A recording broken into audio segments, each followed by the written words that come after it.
10 محرم کا روزہ رکھنا مسنون ہے، 7، 11 کا یا 9 کا شامل کر لیا جائے۔ حضور جب تشریف لائے مدینہ المنورہ میں تو حضور نے دیکھا کہ یہود روزہ رکھتے تھے، تو پوچھا تم روزہ کیوں رکھتے ہو؟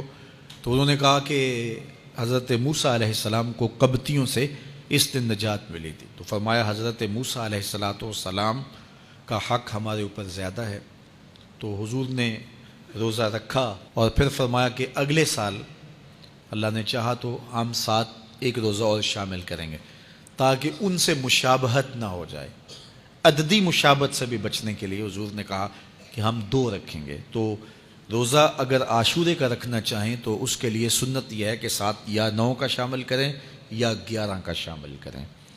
تو جو افضل ترین روزے ہیں ان میں سے عاشورے کے روزوں کا بھی شمار ہوتا ہے۔ تو اگر ممکن ہو تو جن کو اللہ نے صحت عطا کی ہے، تو آج کل اتنی شدت کی گرمی بھی باقی نہیں رہی، تو وہ یہ روزے رکھیں، ذکر و فکر کے اندر ان ایام کو گزاریں، اپنے والدین کی قبروں پر، اعزاء و اقرباء کی قبروں پر ہر جمعے کو جانا چاہیے۔ اس کے علاوہ بھی جب موقع ملے، یہ رواج جو پیدا ہو گیا ہے کہ 9 محرم کو یا 10 محرم کو مٹی ڈالنے کے لیے وہاں قبرستان میں جایا جاتا ہے، یہ 8، 10، 15 سال سے شروع ہوا ہے، جبکہ اس کی کوئی اصل نہیں ہے۔ تو اگر آپ روٹین سے جاتے ہیں تو آپ کو ہر جمعے کو جانا چاہیے والدین کی قبروں پر، اور وہاں جا کے ہر جمعے کو سورہ یاسین کی تلاوت کرنی چاہیے۔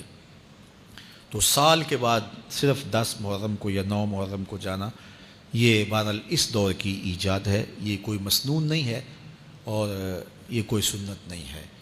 تو روٹین سے اگر کوئی جانے والا ہے تو چلا جاتا ہے تو کوئی حرج نہیں ہے۔ تو باقی یہ بڑے اشرف ایام ہیں، بابرکت ایام ہیں، اور ان کو بہت ساری نسبتیں حاصل ہیں۔ حضرت امام حسین رضی اللہ تعالی عنہ کی شہادت کے ساتھ یوم عاشور کو نسبت حاصل ہے، اور اس کے علاوہ بھی بہت سارے عالی مرتبت جو ہے وہ ہستیوں کے وصال کا دن بھی ہے، اور بہت سارے واقعات اس دن جو ہے وہ روح پذیر ہوئے ہیں۔ تو یہ اس لحاظ سے بہت ہی بابرکت اور جو ہے وہ مبارک یوم ہے۔ تو اس دن کو ذکر و فکر میں، عبادات میں بسر کیجیے گا، اور اپنی زندگی کی ایک ایک ساعت کو اللہ اور اس کے رسول کے نام پر لگا دینے کے جذبوں سے سرشار ہو کے زندگی گزاریے گا۔ حضرت امام پاک انہوں نے اپنی زندگی دین کے لیے قربان کر دی۔ تو یہ 10 محرم ہمیں سبق دیتا ہے، اور ہم اس